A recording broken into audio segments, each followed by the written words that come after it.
आज के प्रचार का शीर्षक है मगन हो हमारा राजा आ चुका है। मगन हो हमारा राजा आ चुका है। Today's title is Rejoice, our King has come. Rejoice, our King has come. How regularly do you hear about a politician who is not corrupt at all? कितनी बार आप एक राजनेता के बारे में सुनते हो जिसमें कोई करप्शन नहीं है, कोई भ्रष्टता नहीं है उसके अंदर? कभी सुनते हो क्या? एटलीस्ट भारतवर्ष में तो सुनना बहुत मुश्किल है। Very difficult to hear about such things in India. Someone who has a very clean image and works in the interest of his constituents.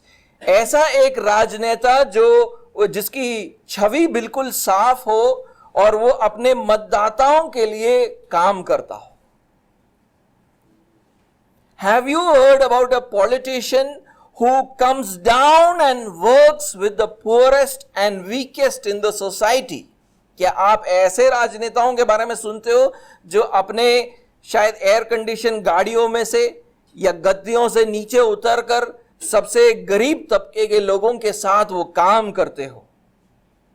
Someone who regularly goes to the poorest slums to understand their problems. कोई ऐसा जो ऐसे लोगों के बीच में जाता है और उनके समस्याओं को समझने का प्रयत्न करता हो।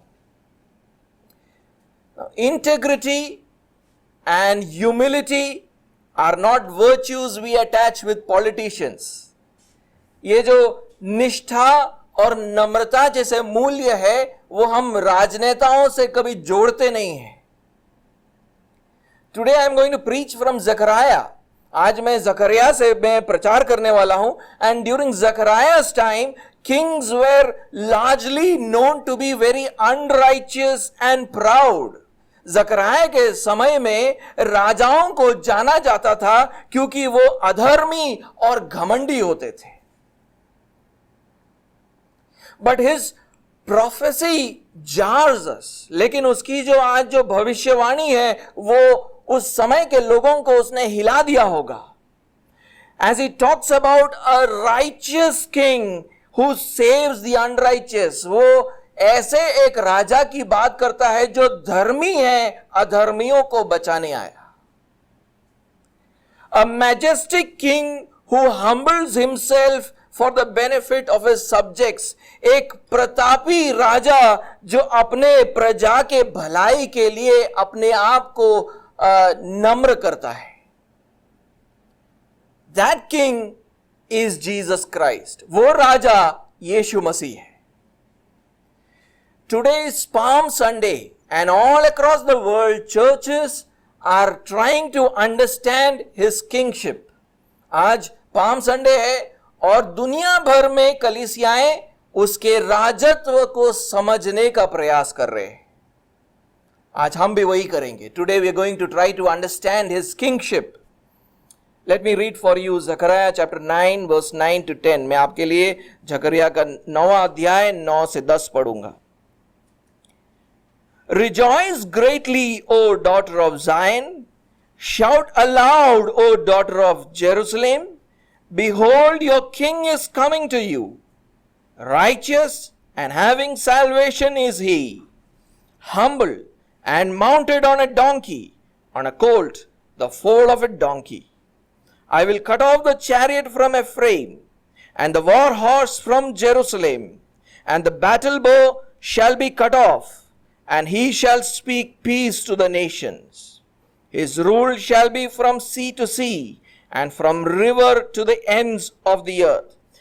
हे सिय्योन बहुत ही मगन हो, हे यरूशलेम जय जयकार कर, क्योंकि तेरा राजा तेरे पास आएगा। वह धर्मी और उद्धार पाया हुआ है, वह दीन है और गधे पर वरन गधी के बच्चे पर चढ़ा हुआ आएगा। मैं अप्रेम के रथ और यरूशलेम के घोड़े नष्ट करूंगा और युद्ध के धनुष तोड़ डाले जाएंगे। और वह जाति जाति से शांति की बातें कहेगा, वह समुद्र से समुद्र तक और महानद से पृथ्वी के दूर दूर के देशों तक प्रभुता करेगा। The oracles of the Lord given through the prophet Zechariah can be divided into two parts. जकरिया का जो भविष्यवाणी है उसको दो मुख्य हिस्सों में बांटा जा सकता है. पहले 8 अध्याय और उसके बाद 9वां अध्याय से लेके 14वां अध्याय. First 8 chapters and then from chapter 9 to verse 14.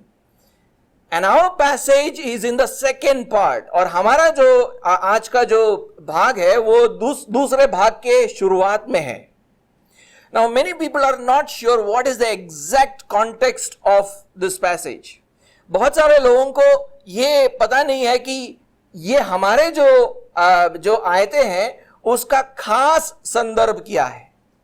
लेकिन मैं मोटा मोटा आपको पूरे किताब का एक संदर्भ में बता सकता हूं. I can give you a general context to the book of Zechariah.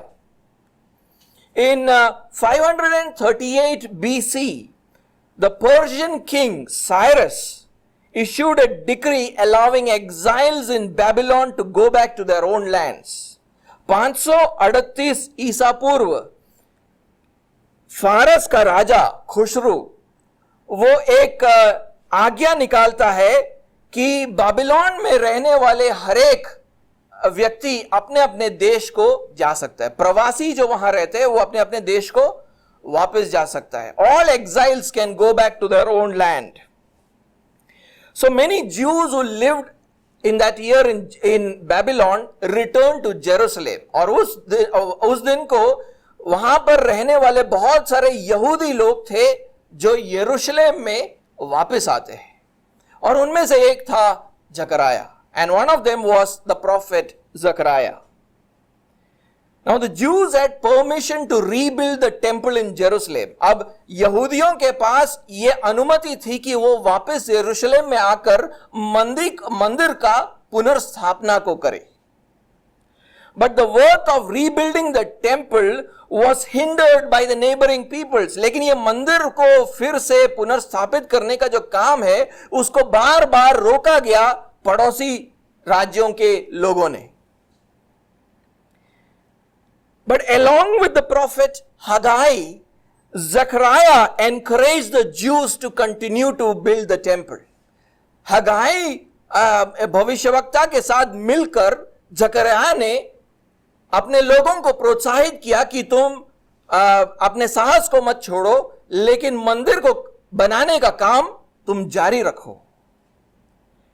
And finally the temple was built in 516 BC. और 516 ईसा पूर्व में मंदिर को फिर से पुनर्स्थापित किया गया था. Just to remind you that the Babylonians had destroyed the temple. Babylon के लोगों ने जब यहां पर आए थे यरूशलेम में, उन्होंने इस मंदिर को नष्ट कर दिया था. अब बहुत सालों के बाद मंदिर पुनर्स्थापित हुआ है. The Jews rejoiced. यहूदी लोग बहुत खुश हुए और उन्होंने सोचा कि अब परमेश्वर से आशीषें आएंगी. They thought that they will receive much blessings from God.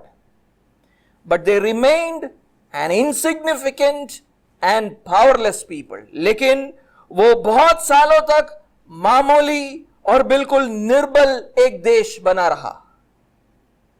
They faced constant opposition from their neighbors. अपने पड़ोसियों से लगातार अत्याचार सहते रहते थे.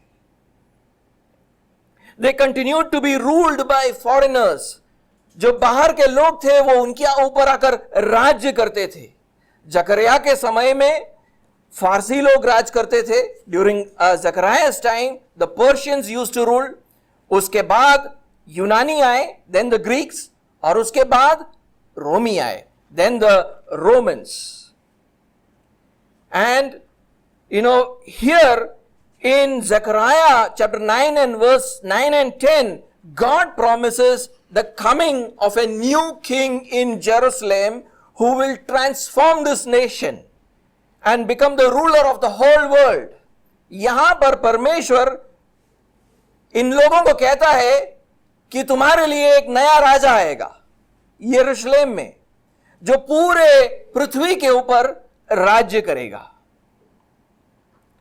Now the first thing that I want to point out today is salvation comes through this righteous king. पहली बात जो मैं आज आपके सामने रखना चाहता हूं वो ये है कि ये धर्मी राजा के द्वारा उद्धार आता है. Salvation comes through this righteous king.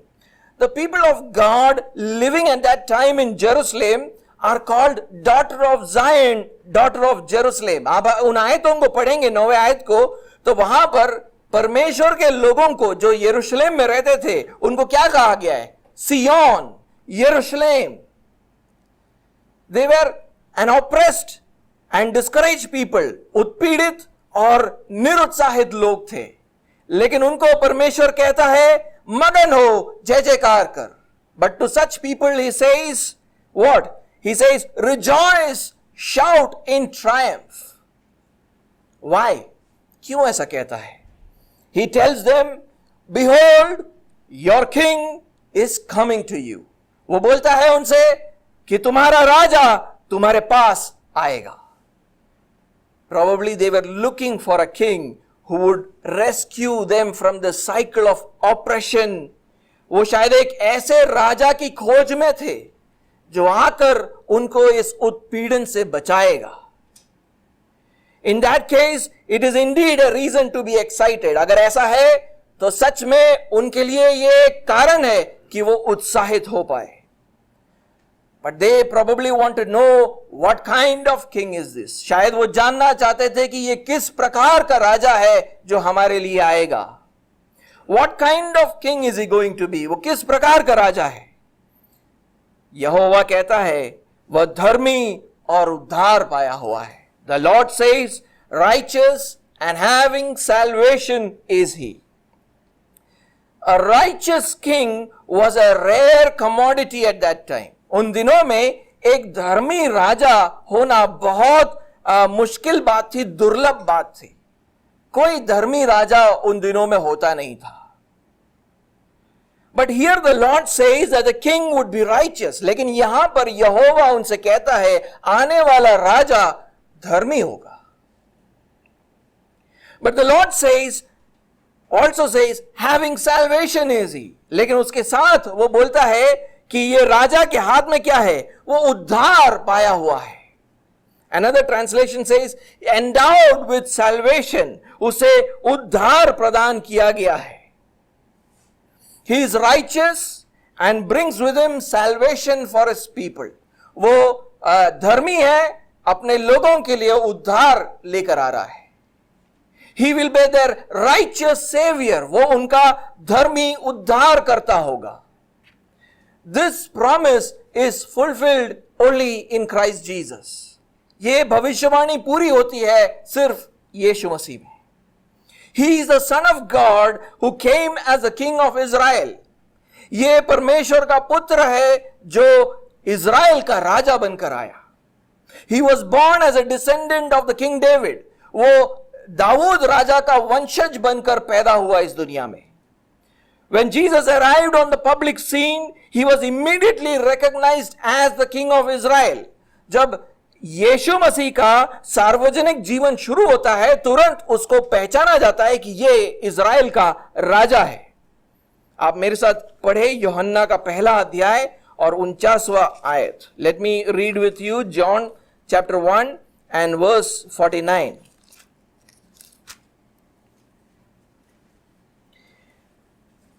Nathanael answered him, Rabbi, you are the Son of God.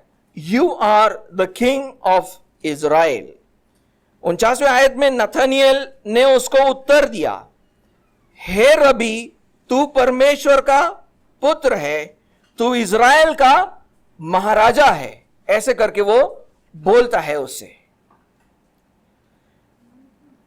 So he is the Son of God, the King of Israel. तो वो परमेश्वर का पुत्र है और इज़राइल का महाराजा है.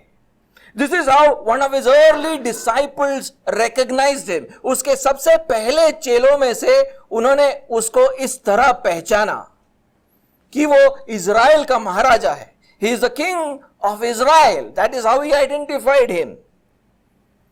Jesus was called righteous. यीशु मसीह को धर्मी कहा जाता है because He committed no sin, क्योंकि उसने कभी किसी पाप को नहीं किया था. He perfectly obeyed God's commandments, his laws. उसने परमेश्वर के हर एक नियम को सिद्धता के साथ पूरा किया था.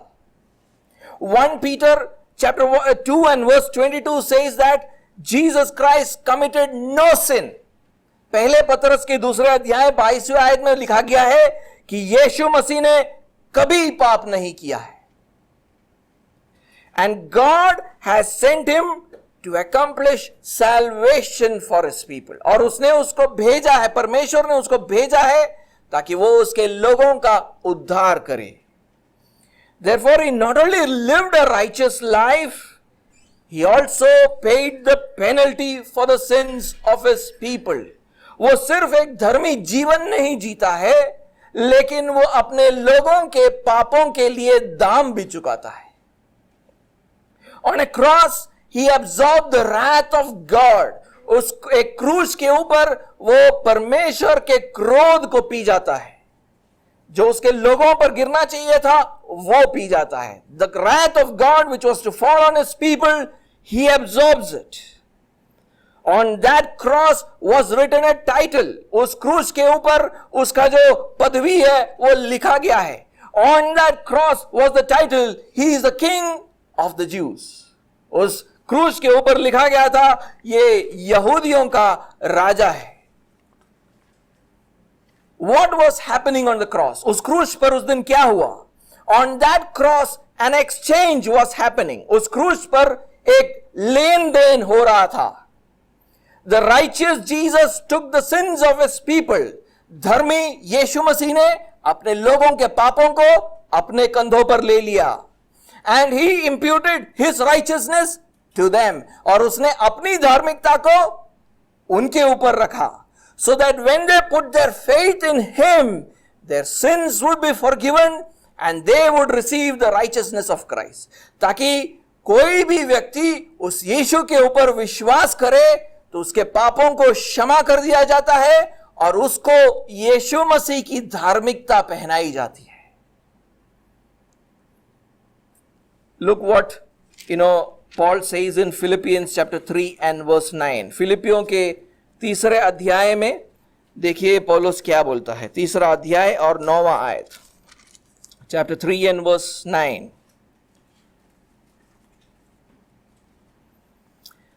And be found in him, not having a righteousness of my own that comes from the law, but that which comes through faith in Christ, the righteousness from God that depends on faith. वो बोलता है उसमें पाया जाऊं, किसमें? यीशु मसीह में, ना कि अपनी उस धार्मिकता के साथ जो व्यवस्था से है, वरन उस धार्मिकता के साथ जो मसीह पर विश्वास करने के कारण है और परमेश्वर की ओर से विश्वास करने पर मिलती है. So, according to Paul, what does it mean to be in Jesus Christ? पौलुस के अनुसार यीशु मसीह में होने का मतलब क्या है? वो बोलता है कि यीशु मसीह में होने का मतलब है कि मैं एक धार्मिकता को पाऊं, लेकिन ये वो धार्मिकता नहीं है जो नियम के पालन से आता है, लेकिन ये वो धार्मिकता है जो विश्वास के द्वारा मुझे मिलता है. ये मैंने कमाई नहीं है, ये मुझे दान के रूप में दिया गया है. He is saying that what it means to be in Christ is to have a righteousness that does not come from the obedience to the law, but a righteousness that comes through faith in Jesus Christ. It is not something I have earned with my efforts. It is something that has been gifted to me. When you read the promise in Zechariah, it seems that a righteous king will come and save Israel from political oppression. आप जब अगर जकरिया के अंदर के इस प्रतिज्ञा को पढ़ते हो तो ऐसा लग सकता है कि एक धार्मिक राजा आएगा जो उनको राजनीतिक उत्पीड़न से बचाएगा. That was the expectation of many people when Jesus came on the scene. और यही अपेक्षा थी उन लोगों की जिन्होंने यीशु मसीह को देखा.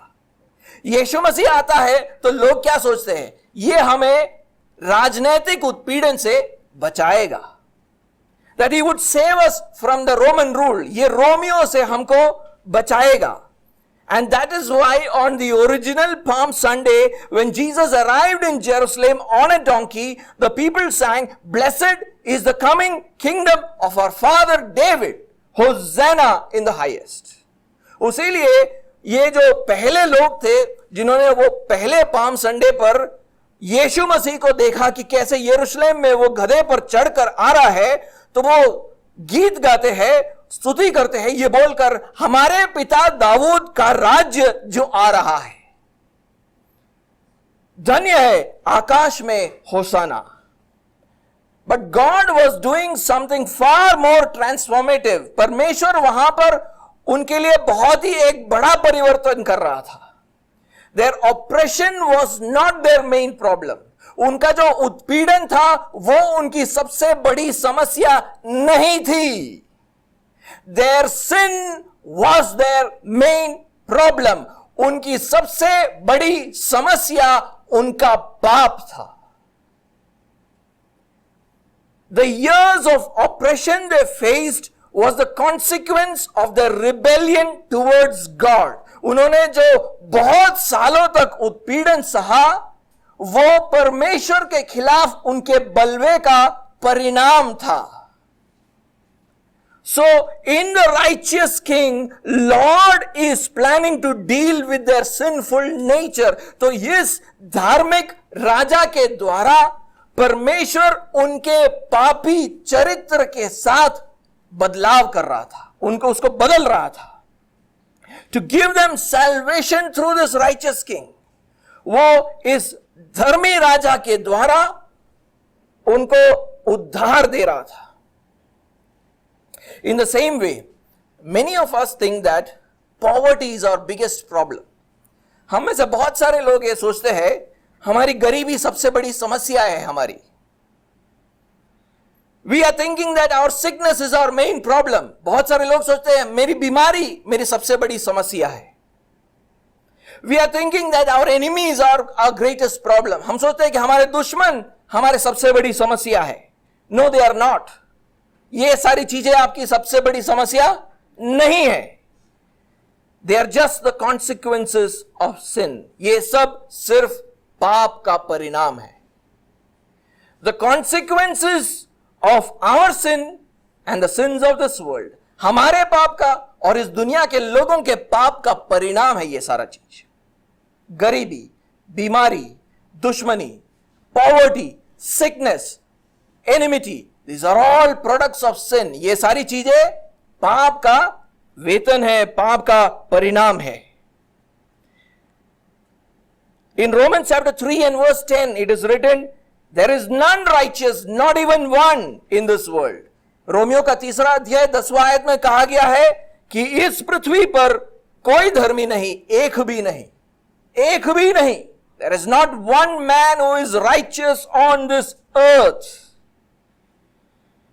But there was one who was righteous. लेकिन एक धर्मी था, लेकिन वो स्वर्ग से आया था. He came from heaven, the Son of God, Jesus Christ. परमेश्वर का पुत्र यीशु मसीह. God laid our sins on him so that we could become righteous. हमारे पापों को उसके ऊपर लादा गया ताकि हम धर्मी बन जाए. 2 Corinthians chapter 5 and verse 21 says this. दूसरा कुरिन्थियों का 5वां अध्याय और 21वां आयत देखिए क्या बोलता है. For our sake God made Jesus to be sin who knew no sin, so that in him we might become the righteousness of God. जो पाप से अज्ञात था. कौन पाप से अज्ञात था? यीशु मसीह. उसी को उसने, किसने? परमेश्वर पिता ने हमारे लिए पाप ठहराया कि हम उसमें होकर परमेश्वर की धार्मिकता बन जाए. Through faith in Jesus, we who are unrighteous become righteous before God. यीशु मसीह में विश्वास रखने के द्वारा हम परमेश्वर पिता की आंखों में धर्मी हो जाते हैं क्योंकि हमने यीशु मसीह के धार्मिकता को पहन लिया है. By believing in Jesus, we become righteous in the eyes of God because we have been imputed with the righteousness of Christ. So the most important decision that you can make today in order to transform your life is not to start looking for a new job. It's not that you can look for a new doctor. It is not that you can look for new friends. आज सुबह के समय अगर आप आपके जीवन को परिवर्तित करने के लिए कोई एक चीज कर सकते हो, वो ये नहीं कि आप नई नौकरी को ढूंढे, ये नहीं कि आप एक नया डॉक्टर ढूंढे, ये नहीं कि आप नए दोस्तों को ढूंढे, लेकिन आप जो सबसे बड़ा निर्णय आज आप कर सकते हो वो ये है कि आप यीशु मसीह के ऊपर विश्वास कर सकते हो. The most important decision that you can make in order to transform your life is to put your faith in Jesus Christ. So the righteous king brings salvation. तो धर्मी राजा उद्धार को लेकर आता है, उसकी धार्मिकता हमारी धार्मिकता हो जाती है. His righteousness becomes our righteousness. The second point I want to make is peace comes through this humble king. धर्मी राजा के द्वारा शांति आती है, धर्मी राजा के द्वारा शांति आती है. The Lord gives one more quality of this king in Zechariah chapter 9 and verse 9. यहोवा इस आने वाले राजा का एक और गुण बताता है जकरिया के 9वें अध्याय और 9वें आयत में. He says he is humble. वो वहां पर बोलता है कि वो दीन है. Now the Hebrew word which is used there for humble also means poor or afflicted in the book of Zechariah. ये जो शब्द का इस्तेमाल किया गया है दीन, उसको जकरिया के किताब में गरीब लोगों के लिए भी इस्तेमाल किया जाता है और सताए हुए लोगों के लिए भी इस्तेमाल किया जाता है. It basically defines a person who knows suffering and misery and lives an outwardly insignificant circumstances. ये जो शब्द का इस्तेमाल किया जाता है दीन, ये एक ऐसे व्यक्ति का डेफिनेशन देता है जो दुखी है, जिसने विपत्तियों को देखा है, जिसने अपने बाहरी जीवन में वो बिल्कुल महत्वहीन है, समाज में बिल्कुल महत्वहीन है. He is not a great personality in the society. Jesus life was like this. यीशु मसीह का जीवन इस तरह का था. His life was outwardly insignificant. बाहरी उसका जो जीवन था वो समाज के लिए बहुत बड़ा महत्व नहीं रखता था. Born into a carpenter's family, एक बढ़ई के घर में जन्म लेता है. Lived most of his life in very ordinary conditions. ज्यादातर उसका जीवन मामूली स्थितियों में बीती है. He was also afflicted by the religious leaders of Israel and the Roman authorities. Israel के धार्मिक गुरुओं ने और रोमी अधिकारियों ने उसके खिलाफ उसको तुच्छ समझा, उसको ठट्ठों में उड़ाया. And Isaiah the prophet talked about this humble life. और यशाया भविष्यवाणी करने वाले ने इस दीन जीवन के बारे में उसने पहले से ही बताया था. आप मेरे साथ 53वां अध्याय खोले यशाया का. Open with me to Isaiah 53. यशाया का 53वां अध्याय और उसका दूसरा और तीसरा आयत को पढ़े. Verse 2 and verse 3 of Isaiah 53. Look what he says. For he grew up before him like a young plant and like a root out of dry ground. He had no form or majesty that we should look at him, and no beauty that we should desire him. He was despised and rejected by men, a man of sorrows and acquainted with grief, and as one from whom men hide their faces. He was despised and we esteemed him not. बोलता है क्योंकि वह उसके सामने अंकुर के समान और ऐसी जड़ के समान उगा जो निर्जल भूमि में फूट निकले. उसकी ना तो कुछ सुंदरता थी कि हम उसको देखते, और ना उसका रूप ही हमें ऐसा दिखाई पड़ा कि हम उसको चाहते. वह तुच्छ जाना जाता और मनुष्यों का त्यागा हुआ था. वह दुखी पुरुष था, रोग से उसकी जान पहचान थी और लोग उससे मुख फेर लेते थे. वह तुच्छ जाना गया और हमने उसका मूल्य ना जाना. That does not sound like a great king. यह कोई महान राजा के का वर्णन नहीं लगता है मुझे. That is why in our verse it is written, he is humble and mounted on a donkey, even on a colt, the foal of a donkey. उसलिए हमारे आयतों में जकरिया के 9वें अध्याय 9वें और 10वें आयत में लिखा है, वह दीन है और गधे पर वरन गधी के बच्चे पर चला हुआ आएगा. Jesus displayed his humility when he entered Jerusalem on a donkey towards the end of his life and ministry. अपने जीवन और अपने सेवकाई के अंत में वो यरूशलेम में प्रवेश करता है. किस पर बैठकर? एक गधे के बच्चे के ऊपर बैठकर वो प्रवेश करता है. And his disciples Matthew and John later understand that by doing that he was fulfilling the prophecy written in Zechariah.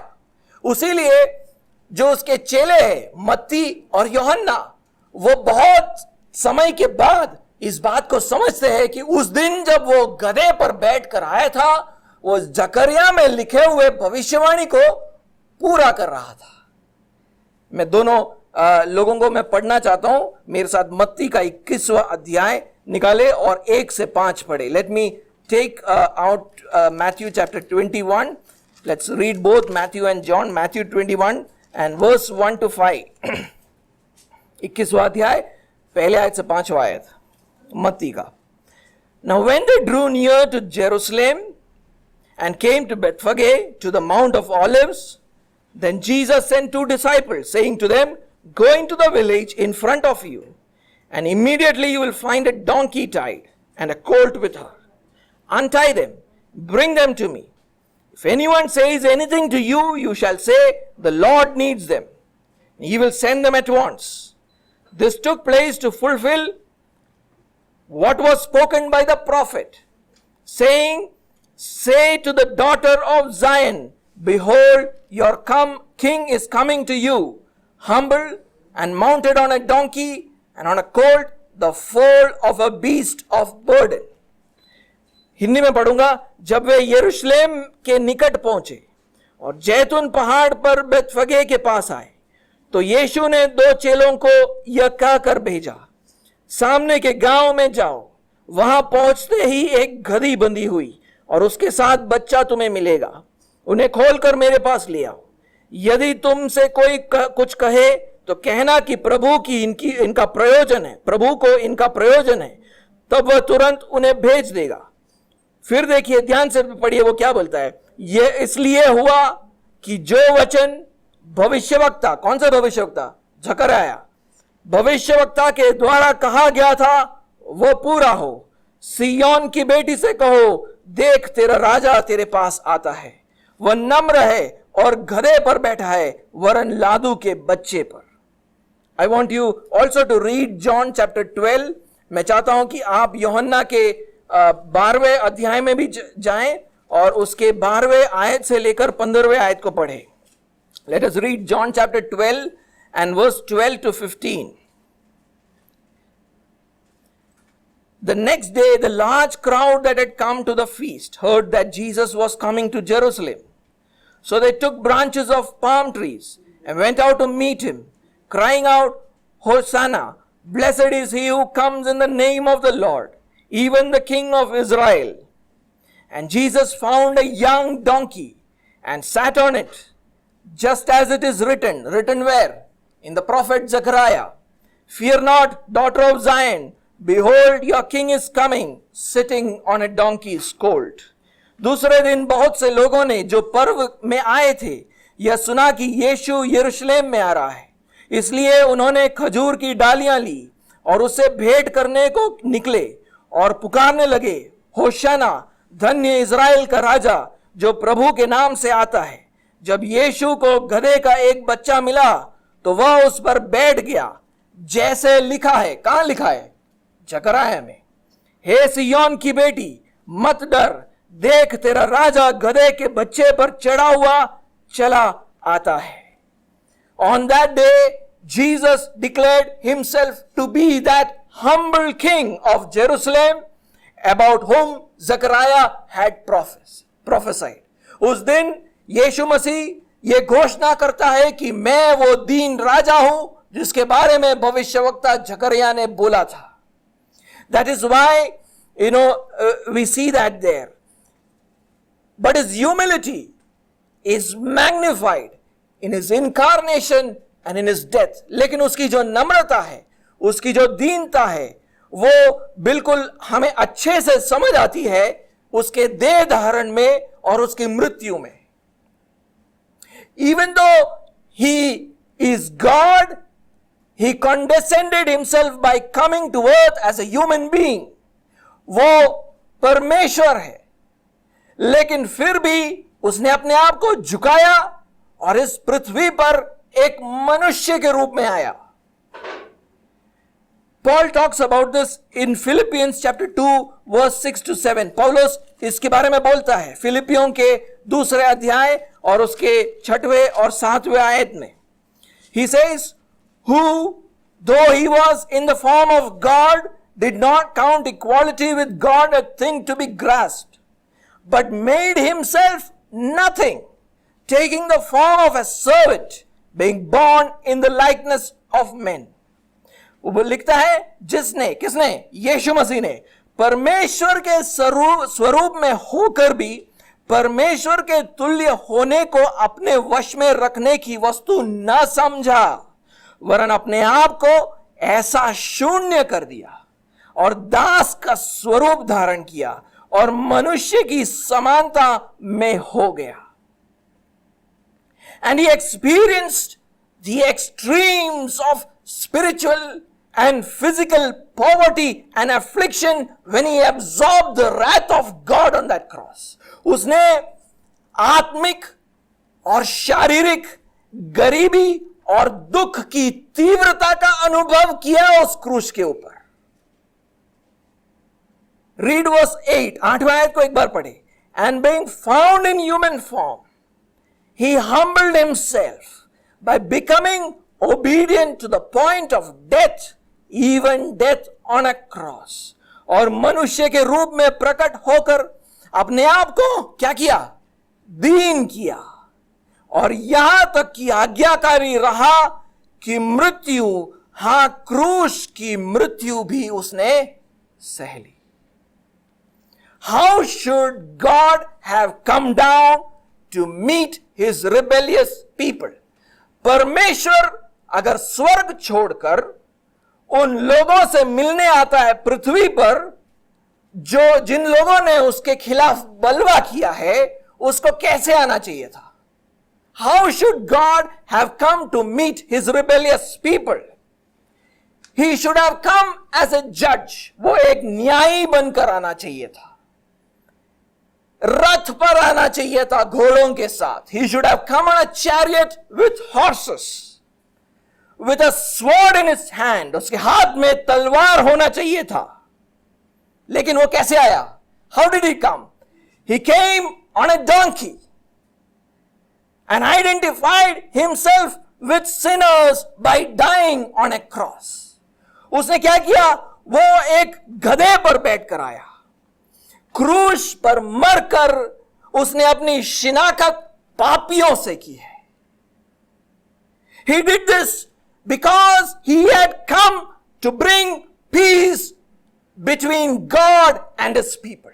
वो उसने इसलिए किया क्योंकि वो अपने लोगों और परमेश्वर के बीच में शांति को बहाल करना चाहता था। वो युद्ध की शुरुआत के लिए नहीं आया है। He did not come to start a war. That is why in verse 10, the Lord says, I will cut off the chariot from Ephraim and the horse from Jerusalem, and the bow of war will be cut off. उसीलिए 10वें आयत में वो क्या लिखता है? यहोवा कहता है, मैं अप्रेम के रथ और यरूशलेम के घोड़े नष्ट करूंगा, युद्ध के धनुष तोड़ डाले जाएंगे। और ये इस तरह वहां पर लिखा हुआ है। Now Ephraim represents the northern kingdom of Israel. Ephraim क्या है? इजरायली देश के उत्तरी भाग का सबसे प्रभावशाली गोत्र था। Ephraim was the most influential tribe of the northern kingdom. And what was Jerusalem? Jerusalem was the capital of the southern kingdom. यरूशलेम क्या था? दक्षिणी राज्य का राजधानी था। By taking both these names together, the Lord is saying that He is offering peace to the entire nation of Israel through this new king. वो बोल रहा है इन दोनों नामों को लेकर, एफ्रेम और यरूशलेम दोनों का नाम लेकर बोलता है कि मैं इज़राइल के राज्य को शांति की घोषणा करता हूं। अपने परमेश्वर के साथ तुम शांति बहाल कर सकते हो। This is why later on it says this king will speak peace to the nations. उसके बाद तुरंत वो क्या बोलता है? ये राजा जाति जाति से शांति की बातें करेगा। ऐसे करके वहां पर लिखा हुआ है। कैसे शांति मिलेगी? How will you have peace with God? By subjecting yourselves to this king. अपने आप को इस राजा के अधीन करके आप परमेश्वर से शांति पा सकते हो, परमेश्वर के साथ शांति पा सकते हो। Let us read Romans chapter 5 and verse 1. मैं चाहता हूं कि आप रोमियो का 5वां अध्याय पढ़े और पहले आयत को पढ़े। 5वां अध्याय पहला आयत, Romans chapter 5 verse 1.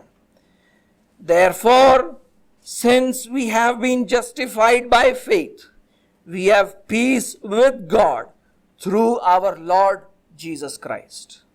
वो बोलता है अतः जब हम विश्वास से धर्मी ठहरे तो अपने प्रभु यीशु मसीह के द्वारा परमेश्वर के साथ मेल रखे या आपने शांति पाई है। The coming of Jesus has inaugurated the end times. यीशु मसीह के आने से अंत के दिनों की शुरुआत हो चुकी है। It is a period of grace. यह अनुग्रह का समय है। God is offering peace through His Son Jesus Christ. परमेश्वर शांति दे रहा है आपको यीशु मसीह के द्वारा। वो शांति का प्रस्ताव रख रहा है। In the ancient days, a strong king would offer peace to the weaker nation if they surrender to him. पुराने दिनों में क्या होता था पता है? एक ताकतवर राजा आता है और कमजोर राज्य को बोलता है कि तू मेरे अधीन होगा तो मैं तुझे शांति दूंगा। That is what King Jesus did. यीशु मसीह ने यही किया। तू मेरे अधीन होगा तो तू शांति पाएगा। If you submit yourselves to me, you will find peace. Jesus offered peace to the nation of Israel. यीशु मसीह ने इज़राइल के राज्य को शांति का प्रस्ताव रखा। उनको एक ही चीज करना था, अपने आप को उसके अधीन करना था। He had to only surrender, they had to surrender to him. लेकिन वो लोग ने क्या किया? What did they do? They mocked his kingship. उन्होंने उसके राजत्व को ठट्ठों में उड़ाया। Read what happened to him when he was on the cross. वो पढ़ के देखे जो क्रूस पर हुआ। मरकुस का 15वां अध्याय 31 और 32। Mark chapter 15 and verse 31 and 32. Let's read that. क्या लिखा गया है वहां पर? वहां लिखा है, so also the chief priests with the scribes mocked him to one another, saying, he saved others, he cannot save himself. Let the Christ, the King of Israel, come down now from the cross, that we may see and believe. Those who were crucified with him also reviled him. इसी रीति से प्रधान याजक भी शास्त्रियों समेत आपस में ठट्ठे से कहते थे, इसने औरों को बचाया पर अपने को नहीं बचा सकता। इज़राइल का राजा मसीहा अब क्रूस पर से उतर आए कि हम देखकर विश्वास करें। और जो उसके साथ क्रूसों पर चढ़ाए गए थे वे भी उसकी निंदा करते थे। They thought Jesus was a weak man who got killed on a cross. वो सोचते थे यीशु मसीह एक कमजोर व्यक्ति है जो क्रूस पर मारा गया।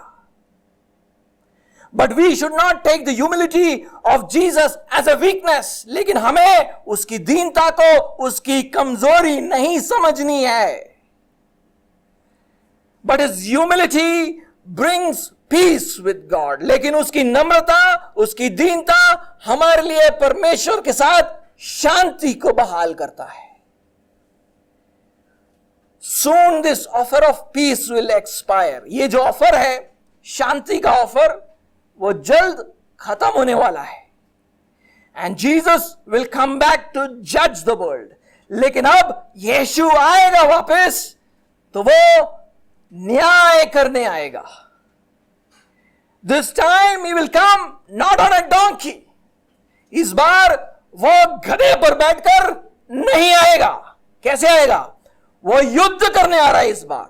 Now he is coming to make war against all those who did not surrender to him. जितने लोगों ने भी उसके अधीन नहीं हुए हैं, उनके खिलाफ वो युद्ध करने आ रहा है।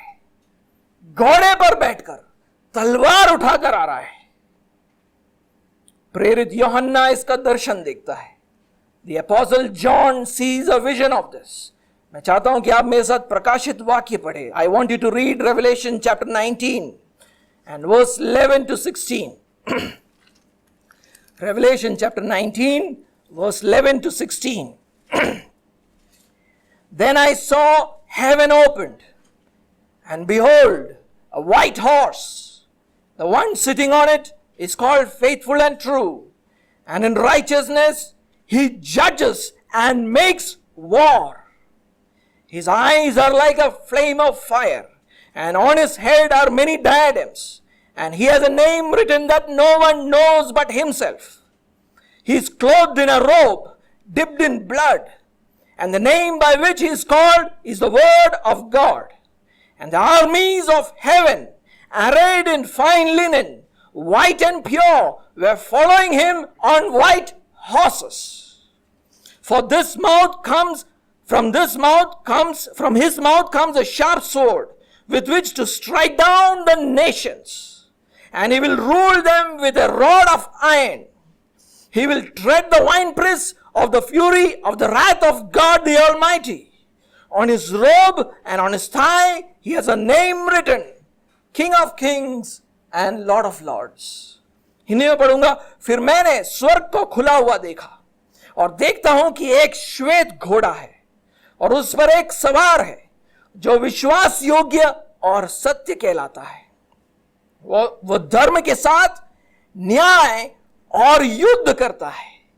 उसकी आंखें आग की ज्वाला है, और उसके सिर पर बहुत से राज मुकुट है। उस पर एक नाम लिखा है जिसे उसको छोड़ और कोई नहीं जानता। वह लहू छिड़का हुआ वस्त्र पहने है, उसका नाम परमेश्वर का वचन है। स्वर्ग की सेना श्वेत घोड़ों पर सवार और श्वेत और शुद्ध मलमल पहने हुए उसके पीछे पीछे है। जाति जाति को मारने के लिए उसके मुंह से एक चौखी तलवार निकलती है। वह लोहे का राजदंड लिए हुए उन पर राज्य करेगा, और सर्वशक्तिमान परमेश्वर के भयानक प्रकोप की जलजलाहट की मदिरा के कुंड में दाख रौंदेगा। उसके वस्त्र और जांग पर एक नाम लिखा है, राजाओं का राजा और प्रभुओं का प्रभु। So what should we do? तो हमें क्या करना है? Do not miss this offer of peace. इस शांति के प्रस्ताव को आप मिस मत करना। दुनिया का कोई भी ऑफर छोड़ देना, लेकिन यह ऑफर मत छोड़ना। You can miss any other offer in this world, but don't miss this offer. Submit to Jesus Christ right now and you will have peace with God. यीशु मसीह के अधीन हो जाओगे तो आपको परमेश्वर के साथ शांति प्राप्त होगी। My third and last point, तीसरा और आखिरी point. A universal kingdom is established through this king. एक विश्वव्यापी राज्य की स्थापना होती है इस राजा के द्वारा। Verse 10 ends by saying, and he will speak peace to the nations, and his dominion will be from sea to sea, and from the river to the ends of the earth. क्या लिखा है वहां पर? वहां लिखा है वह जाति जाति से शांति की बातें करेगा। 10वें आयत से पढ़ रहा हूं मैं। वह समुद्र से समुद्र तक और महानद से पृथ्वी के दूर दूर के देशों तक प्रभुता करेगा। मैंने जकरिया के 9वें अध्याय 10वें आयत से पढ़ा। The king of Jerusalem will not speak peace just to Israel but to the Nations.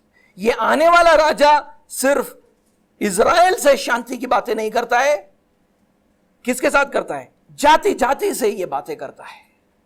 Speaking peace probably hints at the proclamation of the good news. ये शांति की बातें करने का मतलब क्या है? सुसमाचार का प्रचार। The good news says that through Jesus Christ's righteousness the nations have salvation. खुशखबरी यह है कि यीशु मसीह के धार्मिकता के कारण जाति जाति को उद्धार प्राप्त होगा। Through his humility they will have peace with God. उसके दीनता के कारण जाति जाति के लोग परमेश्वर के साथ शांति को पाएंगे। Nations means all other people groups. जाति जाति का मतलब है हर प्रकार की जाति जो यहूदी नहीं है। Those who are not Jews. हम और आप, we. So that they can also become his subjects, ताकि हम भी उसकी प्रजा बन सके। For example, Peter calls the good news the word which was sent to the sons of Israel. पतरस बोलता है कि सुसमाचार को वो वचन कहता है और बोलता है ये वचन इजराइलियों के पास आया और उसी वचन का वो प्रचार करता है। और ये उसने कहां कहा?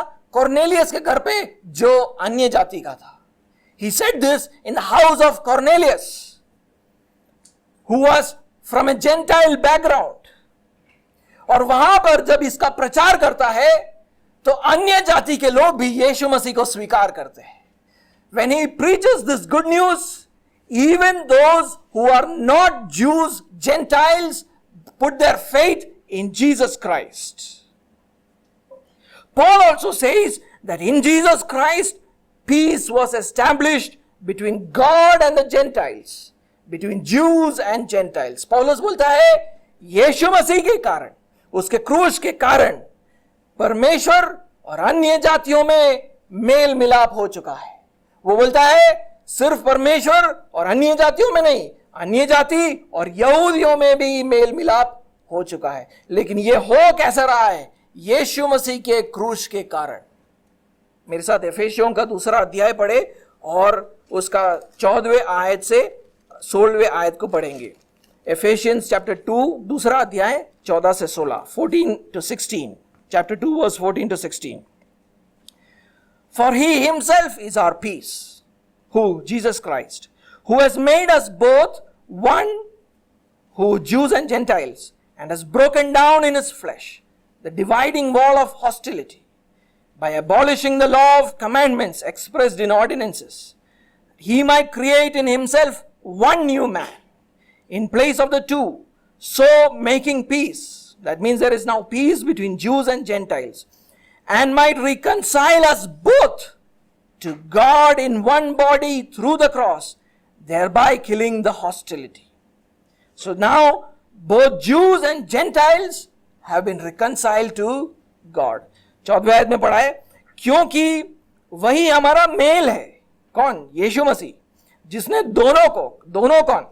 यहूदी और अन्य जाति, दोनों को एक कर लिया और अलग करने वाली दीवार को जो बीच में थी ढा दिया, और अपने शरीर में बैर अर्थात वो व्यवस्था जिसकी आज्ञाएं विधियों के रीति पर थी मिटा दिया, कि दोनों से अपने में एक नया मनुष्य उत्पन्न करे कि मेल करा दे, और क्रूस पर बैर को नाश करके इसके द्वारा दोनों की एक देह बनाकर परमेश्वर से मिलाया.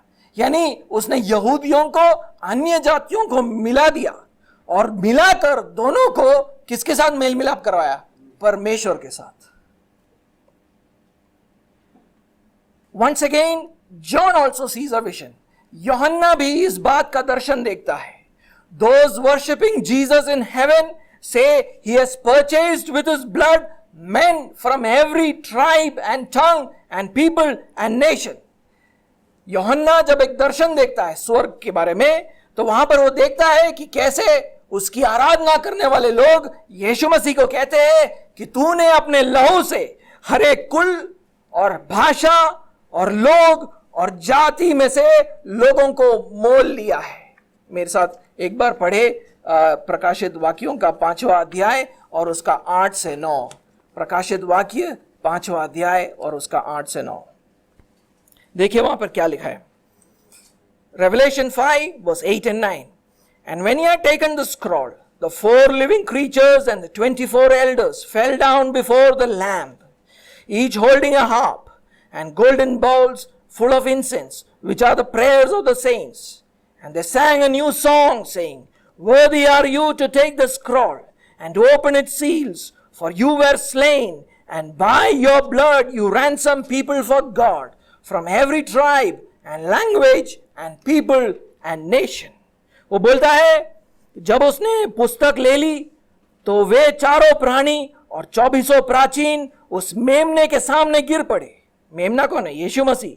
उनमें से हर एक के हाथ में वीणा और धूप जो पवित्र लोगों की प्रार्थनाएं से भरे हुए सोने के कटोरे थे, वे यह नया गीत गाने लगे, तू इस पुस्तक के लेने और इसकी मोहरें खोलने के योग्य है, क्योंकि तूने वध होकर अपने लहू से हर एक कुल और भाषा और लोग और जाति में से परमेश्वर के लिए लोगों को मोल लिया है.